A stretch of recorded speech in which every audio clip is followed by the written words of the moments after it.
Du lundi au vendredi, Move 13 Actu. Les gossip hop de Move 13 Actu, les infos hip-hop du jour, servi avec un gros milkshake banane, parce qu'on part en Californie pour les BET Awards, Guérin. Alors les BET Awards, qu'est-ce que c'est ? C'est un peu les victoires de la musique du rap, mixées avec les Oscars des Renois. Ouais. Mais c'est aux États-Unis, donc la cérémonie est mieux. Y a pas Nikos qui appelle Migos sur le scène en disant « Et maintenant, Los Migros !» Voilà, et cette année, le 24 juin, il y aura pas mal de Français nommés. Ils sont 4 à défendre les couleurs du pays des champions du monde. C'est nous. Aya Nakamura et Dossé dans la catégorie artiste international, mais aussi Joker et Nelly en révélation internationale. Et si ça se trouve, on va pouvoir... Je m'avance un peu. Oui. Je m'avance un peu. La dernière fois qu'un chanteur français a été nommé favori d'un truc, Bilal Hassani, à l'Eurovision. Résultat, même pas top 10, 14e, 230 points en dessous du vainqueur. Tu ne t'imagines même pas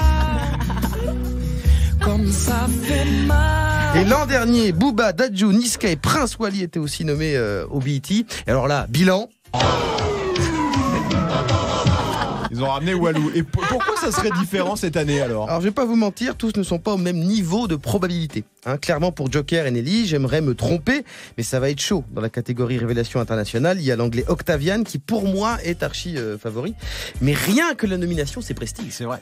Surtout pour Nelly qui est chanteuse de zouk. Et en la nommant au BET, les Américains mettent déjà plus de respect sur son nom que toute la France. Oui. Vu que chez nous, les Antillais ne sont mis en avant qu'en athlétisme et dans les marécages de la TNT sur France O.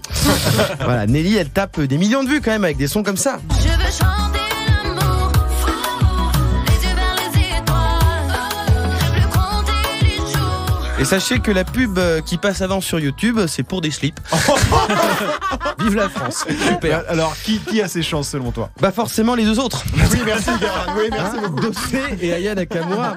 Enfin, surtout Aya, selon moi, qui a quand même été remixé par Tory Lanez et qui a fait kiffer Rihanna. Oh, Jaja, suicide's on my dose, mama. I don't talk on the low, mama. Keep it real, don't want no Pardon, je l'ai laissé trop longtemps. Mais... Ah oui, il va changer. Certes, c'est pas garanti, parce qu'elle est contre Giggs, par exemple, pas Ryan Giggs, rien à voir avec le jeu de footballeur. Giggs, c'est rappeur anglais protégé de Drake, ou encore Burna Boy, qui est nigérian. Mais pour moi, Aya, pour moi, c'est pas mort du tout. Elle est quand même notre Queen Bee d'Aulnay sous Bois, j'ai envie de le dire, je l'aime trop. Et au moins, si elle gagne, on arrêtera peut-être de nous emmerder avec les fausses polémiques en carton du rap, genre Nick Conrad, le rappeur de Pendez les Blancs, accusé de promouvoir le racisme anti-blanc, alors qu'on ne le connaissait pas, on ne savait pas qui c'était. Et surtout que le racisme anti-blanc, c'est comme le Père Noël, c'est tentant d'y croire, mais ça n'existe pas. Merci beaucoup Guérin. 13h, 13h30. Move 13 Actu. Tu es connecté sur Move.